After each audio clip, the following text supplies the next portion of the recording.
কবর প্রতিদিন ডাক দিয়ে বলে আনা বাইতুদ দুধ। প্রত্যেকের কবর প্রত্যেককে ডেকে বলে, ও আল্লাহর বান্দা, জানো আমি পোকামাকড়ের ঘর, পোকামাকড়ের ঘর।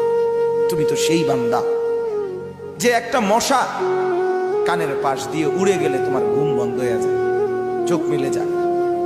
একটা মশার গুনগুন আওয়াজ সহ্য করতে পারো না।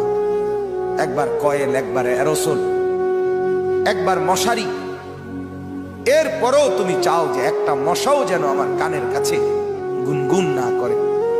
তো 5 ঘন্টার ঘুমের জন্য, 6 ঘন্টার ঘুমের জন্য বান্দা এই যত্ন নিলা, অনন্তকাল কিংবা বছরের পর বছর কবরের যে ঘুম দিবা, পড়ে থাকবা সেই ঘরে, পোকা মাকড়ের ঘর, সেই ঘরে তুমি ঘুমাইবা কেমনে, থাকবা? আমার বাপ, আমি থাকবো কিভাবে?